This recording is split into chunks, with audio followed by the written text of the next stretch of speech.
आऊज़ुबिल्लाहि मिनश्शैतानिर्रजीम बिस्मिल्लाहिर्रहमानिर्रहीम अस्सलाम वालेकुम वरहमतुल्लाहि वबरकातुहू। आज मैं आपको कोरल ड्रॉ की क्लास नंबर 1 स्टार्ट करने जा रहा हूँ।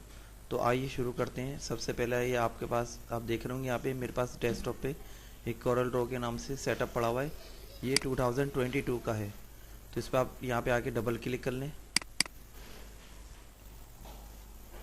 कोरल ड्रॉ 2022 ये ओपन हो गया है। और जैसे ओपन होगा तो यहाँ पे आपको एक इंटरफेस दिखाई देगा। इस तरीके से एक विंडो पूरी दिख रही होगी। इसमें यहाँ पे गेट स्टार्टेड लिखा हुआ है सबसे पहले।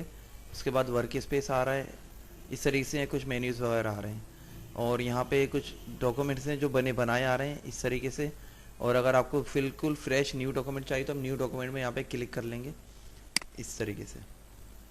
जैसे आप क्रिएट न्यू डॉक्यूमेंट में क्लिक करेंगे तो यहाँ पे आपको डिफरेंट साइज़ के पेजेस वगैरह मिल रहे होंगे। जैसे फॉर एग्जांपल ये लीगल लेटर साइज़ है। लेटर साइज़ पे क्लिक करेंगे तो यहाँ पे लेटर साइज़ की प्रॉपर्टीज़ आ जाएंगी कि एक लेटर साइज़ की जो विड्थ होती है वो 8.5 इंच होती है और हाइट होती है 11 इंच। जो कि आप यहाँ पे आके इसको मिलीमीटर, पिक्सल, जिस स्केल में करना चाहें कर सकते हैं। ज़्यादातर इंचज़ वगैरह में यूज़ किया जा रहा होता है, इस वजह से बाय डिफ़ॉल्ट इंचज़ रखा गया है। तो सबसे पहले जर्नल में यहाँ पे आप नेम वगैरह जो भी आप फाइल का नेम देना चाहें दे सकते हैं। जैसे फॉर एग्जांपल अगर मैं यहाँ पर दे देता हूँ सर मेराज, तो फाइल नेम आ जाएगा। सेकंड नंबर पे आ रहा है number of pages. Number of pages आप जितने लेना चाहें ले सकते हैं। यानी कि आप जितने पेजेस लेंगे तो उतने पेजेस आपको मिल जाएंगे, पर ये पेजेस आप बाद में भी ले सकते हैं। उसके बाद आ रहा है पेज प्रीव्यू। आपको इस तरीके से शो करना है या इस तरीके से। यहाँ पे आपके पास आ रहा है सिंगल पेज आ रहा है व्यू, और यहाँ पे आ रहा है मल्टी पेज व्यू आ रहा है। तो ज़्यादातर बाय डिफ़ॉल्ट सिंगल पेज होता है कि एक वक्त में हम एक ही पेज देख रहे होते हैं, तो हम सिंगल पे टिक लगाएंगे। और प्राइमरी कलर मोड CMYK के होता है। इसकी मीनिंग होती है सयान, मजेंटा, येलो और ब्लैक। और सेकंड नंबर पे होता है RGB। RGB का मतलब क्या होता है? Red, green, blue. ज़्यादातर हम प्रिंट मीडिया के लिए CMYK यूज़ करते हैं और इलेक्ट्रॉनिक मीडिया के लिए RGB यूज़ करते हैं। प्रिंट मीडिया से मुराद क्या है? अगर आप कोई चीज़ ऐसी बना रहे हैं जिसका प्रिंट भी लेना है, फॉर एग्जांपल शादी कार्ड हो गया, पम्फलेट हो गया, ब्रोशर्स वगैरह हो गए, कोई भी चीज़ हो गई, तो प्रिंटिंग ID कार्ड वगैरह, विजिटिंग कार्ड, तो आप CMYK पे रखेंगे। ज़्यादातर प्रिंटिंग का काम इस पे चल रहा होता है तो CMYK मोड पे रखते हैं। RGB मोड वो होता है कि इलेक्ट्रॉनिक मीडिया, यानी कि ऐसी कोई चीज़ बना रहे हैं जो खाली वेबसाइट पे रहेगी। जैसे किसी चैनल के लिए लोगो बना रहे हैं या कोई वेबसाइट का टेम्पलेट बना रहे हैं, तो ऐसी चीज़ जिसका प्रिंट लेना ही नहीं है आपको, तो आप RGB में रखेंगे। सही है। तो ज़्यादातर हम CMYK में रखते हैं क्योंकि हमें प्रिंट चाहिए होता है इस तरीके से। बाकी साइज़ आपको बताया था, ये लेटर साइज़ है, ये लीगल साइज़ होता है, यानी कि प्रॉपर्टी पेपर्स वगैरह वगैरह आ जाते हैं इसमें। मैरिज सर्टिफिकेट्स होते हैं, डिवोर्स सर्टिफिकेट्स होते हैं, प्रॉपर्टी पेपर्स वगैरह हो जाते हैं। जो भी लीगली काम वर्किंग डॉक्यूमेंट्स होते हैं वो आप यहाँ पे ले सकते हैं। इसमें होता क्या है कि सेम विड्थ तो लेटर साइज़ के बराबर होती है, हाइट इसकी 14 इंच हो जाती है इसमें। तो इसी तरीके से यहाँ पे नीचे भी आप आएंगे, बिजनेस कार्ड आ रहा है, यानी कि 3.2 विड्थ होती है इसकी, 2.0 हाइट होती है। आप बिजनेस कार्ड बना सकते हैं। और इसी तरीके से हाफ़ लेटर साइज़ ले सकते हैं कि ये फुल लेटर साइज़ है, ये हाफ़ लेटर साइज़ है। इस तरीके से आप यहाँ पर नीचे स्क्रॉल डाउन करेंगे तो एनवेलप के साइज़ आ रहे हैं। फिर उसके बाद एनवेलप के बाद जर्मन फैन फोल्ड आ रहा है। इस तरीके से साइज़ आ रहे हैं, ये सारे साइज़ बने हुए आ रहे हैं। अब क्योंकि लेटेस्ट सॉफ्टवेयर है, 2022 है, तो मज़ीद साइज़ इसमें एड्स हो गए हैं। और उसके बाद ये A सीरीज़ आ गई है, जैसे A1, A2, A3, A4। अब A4 बहुत ज़्यादा पेपर यूज़ होता है डॉक्यूमेंट्स वगैरह में, ज़्यादातर ये यूज़ हो रहा होता है A4। सेम इसी तरीके से यहाँ पे नीचे बहुत सारे आपको साइज़ मिल जाएंगे। बहरहाल हमने फ़िलहाल कोई भी एक लेना है तो हमने लेटर साइज़ ले लिया यहाँ पे, इस तरीके से आ गया। उसके बाद होता है यहाँ पे ओरिएंटेशन। ओरिएंटेशन क्या होती है? आपको पोर्ट्रेट चाहिए, यानी कि लंबाई में डॉक्यूमेंट चाहिए, लैंडस्केप। लैंडस्केप करेंगे, जैसे हम कोई शादी कार्ड वगैरह बना रहे हैं, विजिटिंग कार्ड बना रहे हैं, तो आप लैंडस्केप मोड पे रखेंगे। और कोई ब्रोशर वगैरह डिज़ाइन कर रहे हैं तो आप पोर्ट्रेट रखेंगे, यानी कि इस वर्टिकल रखेंगे। कोई ब्रोशर हो गया, या इसके अलावा कोई आप डॉक्यूमेंट्स वगैरह बना रहे हैं जो वर्टिकल में आपको बनाना है तो आप इसको रखेंगे। कोई फ्लाईओवर वगैरह बना रहे हैं तो पोर्ट्रेट रखेंगे। सही है। बाय डिफ़ॉल्ट रेजोल्यूशन होती है 300। DPI का मतलब होता है डॉट पर इंच। बाय डिफ़ॉल्ट 300 है, ये सबसे मैक्सिमम है तो आप मैक्सिमम ही रखेंगे ताकि प्रिंट इसका रिज़ल्ट बहुत अच्छा है। उसके बाद आप यहाँ पे ओके पे क्लिक कर लेंगे तो आपके पास इस तरीके से डॉक्यूमेंट एक ओपन हो जाएगा। अब ये आ गया आपके पास एक ब्लैंक डॉक्यूमेंट आ गया। सही, जिसका इंटरफेस कुछ इस तरीके से आ रहा है। सबसे ऊपर देखें आपके पास यहाँ पे सॉफ्टवेयर का नेम आ रहा है कोरल ड्रॉ, और जो मैंने फाइल का नाम रखा है वो यहाँ पे आ रहा है सर मिराज। यानी कि ये सबसे टॉप वाली बार आपकी क्या कहलाती है, टाइटल बार कहलाती है। सेकंड नंबर पे आपके पास ये आ रहे हैं फाइल, एडिट, व्यू, ये तमाम मेन्यूज़ बार कहलाती हैं। आप जिस पे क्लिक करेंगे यहाँ पे वो मेन्यूज़ वगैरह इस तरीके से आपको डिस्प्ले कर रहे होंगे। उसके बाद आपके पास यहाँ पे ये स्टैंडर्ड बार कहलाती है, जिसमें न्यू फाइल लेना, ओपन करना, सेव करना, फाइल अंडू करना, रीडू करना, वो तमाम ऑप्शंस आपको यहाँ पे मिल रहे होते हैं जो कॉमन आ रहे होते हैं। फाइल ओपन करना, सेव करना इस तरीके से, और न्यू फाइल लेना, अंडू करना, जूम करना, वो तमाम यहाँ पे ऑप्शंस आ रहे होते हैं। जूम में यहाँ पे आ रहा है अभी 59% पे आ रहा है। टू पेज करूँगा तो पेज के हिसाब से जूम हो जाता है ये जो अभी ऑलरेडी है। टू विड्थ करूँगा विड्थ के हिसाब से हो जाएगा। टू हाइट, ये हाइट के हिसाब से हो जाएगा यहाँ पे, सही, इस तरीके से। तो आप इसके अलावा भी कोई परसेंट करना चाहें कर सकते हैं। 50% करना है, 10% करना है, 100% करना है, इस तरीके से। ज़्यादातर हम इसमें कौन सी सेटिंग रखते हैं, आपने अगर पोर्ट्रेट पेपर लिखा हुआ था टू हाइट रख लें ताकि यहाँ तक आपकी जो स्क्रीन के एज तक, किनारे तक यहाँ तक आ जाए। उसके बाद आपके पास ये आपकी क्या हो गई, title bar, menu bar, standard bar हो गई, सही। उसके बाद ये आपके पास एक बार और आ रही है जिसमें आपके पास ये जो बार है उसमें ये बार जो होती है आपकी प्रॉपर्टी बार कहलाती है। प्रॉपर्टी बार, ही तमाम बार्स आपको कैसे पता चलेंगे कि कौन सी बार का क्या नाम होता है। आप सिंपल विंडो में आए, टूल बार में आए, यहाँ पे आ रहा है सबसे पहले क्या आ रही है, मेन्यू बार ऊपर टॉप की। सेकंड पे स्टेटस बार आ रही है, फिर स्टैंडर्ड बार, ये प्रॉपर्टी बार जो ये बताई है ये। उसके बाद ये टूल बार होती है, यहाँ पे आएंगे तो ये टूल बार आ रही है, सही ना। अगर मैं इस पर टिक हटा देता हूँ तो टूल बार बंद हो जाएगी। आपको वापस चाहिए टूल बार पे आप आएँ, जस्ट चेक लगाएं, टिक क्लिक करें, टूल बार वापस आ जाएगी। अगर आपके पास कोई बार इसमें मिसिंग है तो आपको यहीं से लानी पड़ेगी। इन सब पे टिक लगा होगा, यानी 1 2 3 4 5 मेन्यूज़ पे आप टिक लगा देंगे, 5 बार पे टिक लगा देंगे तो आपके पास इस तरीके से इंटरफेस कुछ आ रहा होगा। इसके अलावा ये आपके पास एक कलर प्लेट होती है, ये भी यहाँ पे आ रही है। आप इसमें आएंगे कलर प्लेट्स पे, तो यहाँ पे डिफ़ॉल्ट पे देखें टिक लगा हुआ है, तो यहाँ पे आपके पास कलर प्लेट आ रही है। अगर मैं डिफ़ॉल्ट पे टिक हटा देता हूँ तो बंद हो गई। वापस आप यहाँ पर आएंगे और कलर प्लेट्स पे आएंगे और यहाँ पे डिफ़ॉल्ट पे टिक लगा देंगे तो वापस इस तरीके से आपके पास ये बार वापस आ जाएगी। उसके बाद आपके पास ये डॉक्यूमेंट आ रहा है। अब ये क्या आ रहा है, ये लेटर साइज़ आ रहा है। तो सबसे पहले मैं आपको ये ऑप्शन पढ़ाऊँगा कि ये क्या क्या ऑप्शंस होते हैं। ये आप साइज़ अभी भी आप चेंज करना चाहें डॉक्यूमेंट से स्टार्ट करने से पहले तो आप चेंज कर सकते हैं। चेंज आप लास्ट टाइम तक कर सकते हैं, पर डॉक्यूमेंट्स बनाने के बाद या असाइनमेंट बनाने के बाद चेंज करेंगे तो आपको फिर डॉक्यूमेंट्स की सेटिंग भी उसी हिसाब से करनी पड़ेगी। तो लिहाजा बेहतर यही होगा कि आप पेपर का जो साइज़ है जो भी है वो एक दफ़ा ले लें फाइनली, सही है, ताकि बार बार चेंजेस करना ना पड़े। नहीं तो ये ऑप्शन तो आपको एंड तक मिलेगा।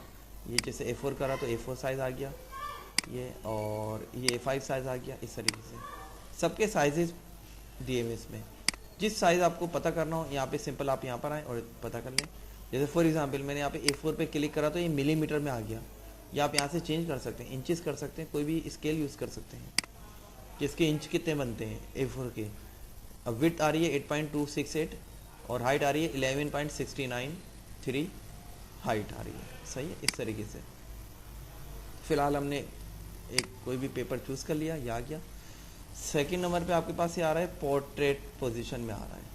अगर आपको ये डॉक्यूमेंट लैंडस्केप पे चाहिए तो आप यहाँ पे क्लिक करेंगे और पोर्ट्रेट पे चाहिए तो यहाँ पे क्लिक करेंगे, इस तरीके से, सही। ये लैंडस्केप है और ये पोर्ट्रेट पोजीशन पे सेम। उसके बाद यहाँ पे ऑप्शंस आ रहे हैं ऑल पेजेस या करंट पेज। अब इसमें क्या फ़र्क होता है, मिसाल के तौर पे मेरे पास इस वक्त पोर्ट्रेट आ रहा है और यहाँ पे इस जगह पे आप देख रहे होंगे यहाँ पे पेजेस आ रहे हैं। अगर मुझे कोई नया पेज चाहिए तो मैं यहाँ पे प्लस पे जस्ट क्लिक करूँगा तो एक नया न्यू पेज आ जाएगा। अब देखें ये मेरा पेज 1 है, ये पेज 2 है, जो कि दोनों पोर्ट्रेट आ रहे हैं। मज़ीद क्लिक कर रहा हूँ तो ये पेज नंबर 3 और 4 भी आ गए। फॉर एग्ज़ाम्पल पेज नंबर 1 पे मैं कोई भी एक डिज़ाइन बना लेता हूँ ताकि आपको पता चले कि पेज नंबर 1 में कुछ है और पेज नंबर 2 और 3 और 4 एम्प्टी हैं।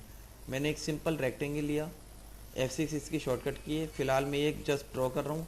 अभी ये टूल ये पढ़ा नहीं रहा, अभी मैं सिर्फ आपको ये वाली बार अंडरस्टैंड करवा रहा हूँ कि इसमें क्या क्या ऑप्शंस आ रहे हैं।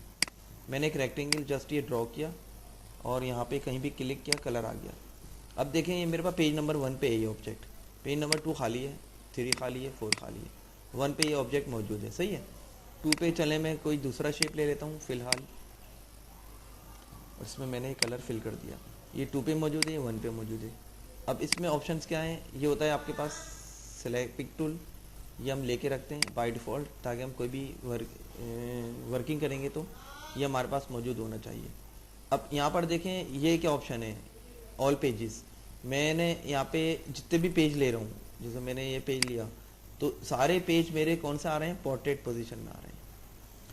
अगर मैं लैंडस्केप करता हूँ और मैं चाहता हूँ कोई एक पेपर को लैंडस्केप करना, तो उसके लिए मैं अब यहाँ पे क्लिक करूँगा तो यही लैंडस्केप होगा, बाकी मेरे पेजेस लैंडस्केप नहीं होंगे। देखें ये मैंने पोर्ट्रेट कर दिया वापस, और अब मैंने देखें ऑल पे टिक लगा दिया। ऑल पे क्या है, अब मैं जैसी अभी मेरे पास क्या है, सारे पेपर पोर्ट्रेट पे हैं। अगर मैं लैंडस्केप कर दूंगा तो सारे पेपर ही लैंडस्केप पोजीशन पे चले जाएंगे, सही। इसका मतलब क्या, ऑल पेजेस पे आप करना चाह रहे हैं। और अगर मैंने इस पे टिक लगाया हुआ है करंट पेज पे, अब मेरी मर्जी में पेज नंबर 3 को सिर्फ पोर्ट्रेट करना चाह रहा हूँ तो वो होगा, यानी कि बाकी पेज नंबर 2 और 1 लैंडस्केप पे हैं, 3 पोर्ट्रेट पे आ गया, 4 और 5 भी लैंडस्केप पे हैं। यानी इनमें से मैं जिस डॉक्यूमेंट को भी पोर्ट्रेट करूँगा मैनुअली करूँगा, यानी कि पेज नंबर 5 को करना है तो मैनुअली हो गया ये, और ये अभी इसी तरीके से आ रहा है, सही है। तो इस तरीके से आप कस्टम करा सकते हैं अपनी मर्ज़ी से। करंट पेज पे क्लिक करेंगे तो करंट पेज ही मूव करेगा। जैसे ये क्या, पोर्ट्रेट पोर्ट्रेट पोर्ट्रेट, लैंडस्केप को मैंने पोर्ट्रेट कर दिया, इसको भी पोर्ट्रेट कर दिया। अब सारे पोर्ट्रेट आ गए, मैंने ऑल पे टिक लगा दिया, वापस वही सेटिंग में आ गया। अब सारे पेजेस मेरे पोर्ट्रेट पोजीशन में हैं। अब मैं अगर लैंडस्केप करूँगा तो सारे पेजेस मेरे लैंडस्केप पोजीशन पे चले जाएंगे। तो आपकी मर्ज़ी पे डिपेंड करता है कि आपको खाली एक पेज को रखना है पोर्ट्रेट तो आप मैनुअल कर लें, ऑल पेजेस कर रहे हैं तो आप इस तरीके से कर लेंगे, सही है। उसके बाद यहाँ पे आप जैसे देख रहे हैं यूनिट्स लिखा हुआ आ रहा है। अगर आप डॉक्यूमेंट्स की आपकी जो ये स्केल कहलाता है, रूलर स्केल, ये अभी इंचज़ में शो कर रहा है। आप यहाँ पे मिलीमीटर में करेंगे तो और मिलीमीटर में शो करेगा ये स्केल, पॉइंट्स में करेंगे पॉइंट्स में शो करेगा। जो भी आपकी अंडरस्टैंडिंग हो, जो भी आपको स्केल समझ में आता हो, आप उस पर रख कर और यहाँ पे वर्किंग स्टार्ट कर सकते हैं। बाय डिफ़ॉल्ट ज़्यादातर सबसे ऊपर इंचज़ लिखा हुआ है, इंचज़ में ही काम होता है, तो आप इंचज़ ही हमारी समझ में आ रहा होता है। नॉर्मल बचपन में हमारे पास जो स्केल होता है फुट्टा, उसमें इंचज़ और सेंटीमीटर ज़्यादा दिया होता है, उनमें से भी हम दोनों में से ज़्यादातर इंचज़ पे को फोकस कर रहे होते हैं इस तरीके से। तो आपकी मर्ज़ी पे डिपेंड करता है आप किस में रखें। बाय डिफ़ॉल्ट मैंने इसको इंचज़ में रखा हुआ है। उसके बाद यहाँ पे एक ऑप्शन आ रहा है, ये देखें ये क्या है, नोज डिस्टेंस। ये नोज डिस्टेंस लिखा हुआ आ रहा है, ये क्या है। मैंने ऑब्जेक्ट को सिलेक्ट किया, अब मैं ये एरो से इसको मूव कर रहा हूँ, ये राइट एरो कर रहा हूँ तो ये बाल बराबर मूव हो रहा है। देखें अगर मैं राइट का बटन प्रेस करके रखता हूँ तो ये ऐसा ऐसा मूव हो रहा है, और ये मैं डाउन का एरो बटन प्रेस करके रखता हूँ तो ऐसा ऐसा मूव हो रहा है, यानी कि बाल बराबर ही मूव हो रहा है। देखें ये मैं ऐसा ऐसा कर रहा हूँ तो ये ऐसा ऐसा मूव हो रहा है नीचे की जानिब। तो यहाँ पे जब आप एक चीज़ ध्यान में रखिएगा, जब आप आम डॉक्यूमेंट पे क्लिक करेंगे पेपर पे तो पेपर की प्रॉपर्टीज आएंगी, और जब ऑब्जेक्ट पे क्लिक करेंगे तो ये बार चेंज हो जाएगी, सही है। तो ये बार मैं आने वाली क्लास में आइंदा आपको पढ़ाऊँगा। अभी जो मैं क्लियर करना चाह रहा हूँ वो ये वाली ऑप्शंस को क्लियर करना चाह रहा हूँ। ये क्या ऑप्शंस हैं, तो इसमें देखें यहाँ पे नोज डिस्टेंस क्या आ रहा है, 0.01। अगर मैंने इसकी अमाउंट चेंज कर दी, 0.5 कर दिया, अब क्या होगा, यहाँ पे मैं ऑब्जेक्ट को मूव करूँ तो जल्दी मूव हो रहा है, यानी कि हाफ इंच पे मूव कर रहा है ये। अगर मैं सेम इसी तरीके से इसको यहाँ पे 1.0 कर देता हूँ तो क्या होगा, यहाँ पे और फास्ट मूव हो रहा है, एक एक इंच के हिसाब से मूव हो रहा है। तो आप इस तरीके से भी यहाँ पे इसको मूव वगैरह करना चाहें कर सकते हैं। बाय डिफ़ॉल्ट पोजीशन क्या होती है, 0.025 भी रख सकते हैं, याद है। अब देखें यहाँ पे ये बाल बराबर हो रहा है इस तरीके से, यानी बहुत बारीक बारीक हो रहा है। पर आप जो भी बहरहाल अमाउंट यहाँ पे चेंज करेंगे, फास्ट करना चाह रहे हैं फास्ट होगा। वैसे तो आप ड्रैग करके जहाँ भी लेकर जाएंगे जल्दी से पहुँच जाएगा ये आपका ऑब्जेक्ट। बाकी ऑप्शंस में आप अलाइनमेंट वगैरह सीखेंगे तो फटाफट अलाइन हो रहे होते हैं। पर जब आप सिर्फ कीबोर्ड से एरो से किसी ऑब्जेक्ट को मूव करना चाह रहे हैं तो ये उसकी डिस्टेंस शो कर रहा है कि कितनी फास्ट मूव होगा। उसके बाद देखें यहाँ पे एक ऑप्शन आ रहा है, ये होता है एक्स पोजिशन, ये वाई पोजिशन, और ये है डिप्लीकेट डिस्टेंस बता रहा है, यानी कि 0.25 समझ लें जैसे 1 इंच का क्वार्टर। सही है। अब मैंने इसको सिलेक्ट किया, कंट्रोल डी शॉर्टकट की होती है डिप्लीकेट निकालने की, मैंने कंट्रोल डी करा तो उससे इसकी डिप्लीकेट आ रही है इस तरीके से। कंट्रोल Z करूँगा, अंडू हो जाएगा ये। अब ये कितनी आ रही है कंट्रोल डी से, इतनी आ रही है। अगर मैंने इसकी अमाउंट चेंज कर दी, 0.5 कर दी, 0.5, तो अब क्या आ रहा है, इतना आ रहा है। सही है। अगर मैं इसकी अमाउंट यहाँ पे एक्स पोजीशन जो है 0.5 ही रखता हूँ, पर वाई पोजीशन में इसकी 0 कर देता हूँ, अब क्या होगा, कंट्रोल डी करने पे राइट साइड पे जाएगा। क्योंकि एक्स पोजीशन क्या होती है, एक चीज़ ये भी देख लें, एक्स पोजीशन वो होती है जो लेफ्ट से राइट की तरफ जाता है ऑब्जेक्ट, वाई पोजीशन वो होती है जो बॉटम से टॉप की तरफ जाता है। मैंने इसकी वाई पोजीशन को 0 कर दिया तो ये ऊपर जा ही नहीं रहा ऑब्जेक्ट, सिर्फ राइट साइड पे मूव हो रहा है 0.5। सही है। इस तरीके से, जैसे फॉर एग्जांपल मैंने इन सबको सिलेक्ट किया, डिलीट कर दिया, यहाँ पे मैंने जस्ट एक रेक्टेंगल लिया, उसको ड्रॉ किया। अच्छा, कंट्रोल की प्रेस करके करेंगे तो एक्यूरेट आएगा, यानी कि जो विड्थ होगी वही हाइट आएगी इसकी। और फिलहाल मैंने इसकी विड्थ और हाइट यहाँ पे ये लॉक लगा हुआ है, लॉक लगा दिया। लॉक लगाने से होगा जितनी मैं इसकी विड्थ रखूँगा ऑटोमेटिक उतनी हाइट उठाएगा। मैंने 1 इंच की इसकी विड्थ सेट कर दी तो हाइट भी वही सेट हो गई। इसमें मैंने कोई भी एक कलर सेट कर दिया। अब इसमें क्या है, यहाँ पर मेरे पास ये ऑब्जेक्ट आ रहा है और यहाँ पे मैंने इसका डिस्टेंस भी दे दिया 1.0। अब जब मैं इसमें यहाँ पे क्लिक करके कंट्रोल डी करूँगा ना तो इस तरीके से आपका ऑब्जेक्ट जाएगा, यानी कि 1 इंच राइट साइड पे जा रहा है एक्स पोजीशन में, 1 इंच वाई पोजीशन में जा रहा है। तो आप इस तरीके से भी अपने ऑब्जेक्ट को मूव करा सकते हैं। अगर मैंने इसको यहाँ पे पोजीशन इसकी वाई पोजीशन 0 कर दी और एक्स पोजीशन मेरी 1 इंच है, तो अब क्या होगा, यहाँ पे कंट्रोल डी कर रहा हूँ तो इस तरीके से डॉक्यूमेंट्स जा रही है, 1-1 इंच के हिसाब से ऑलरेडी जा रहा है। जैसे फॉर एग्जांपल मैं एक यहाँ ऑब्जेक्ट लेकर आ जाता हूँ, इनको डिलीट कर देता हूँ, अब कंट्रोल डी कर रहा हूँ तो इस तरीके से ऑब्जेक्ट जा रहा है। सही है। अगर मैंने इसी को सिलेक्ट किया, यहाँ पे मैं अगर इसको 0 कर देता हूँ और वाई पोजीशन कर देता हूँ 1 इंच की, कंट्रोल डी करूँगा तो ये ऊपर की जाने जाएगा इस तरीके से। सही समझ में आ गया। तो आप इस तरीके से भी पोजीशन वगैरह सेट करके कोई भी डुप्लीकेट डिस्टेंस के हिसाब से निकाल सकते हैं। जैसे मैंने अब शिफ्ट की प्रेस करके एक ऑब्जेक्ट छोड़ के एक को सिलेक्ट किया, शिफ्ट की प्रेस करके, और इसमें मैंने एक कलर सेट कर दिया। इस तरीके से आप कोई भी डिज़ाइन वगैरह बना सकते हैं। सही है ना। अब मैंने ये सिलेक्शन ली, डिलीट कर दिया, ये डिलीट कर दिया, ये डिलीट कर दिया। मेरे पास ये एक ऑब्जेक्ट आ रहा है। फॉर एग्जांपल मैं एक छोटा सा जस्ट एक डिज़ाइन बनाना चाह रहा हूँ, तो मैंने एक्स पोजीशन इसकी 1.0 कर दी, वाई पोजीशन कर दी 0।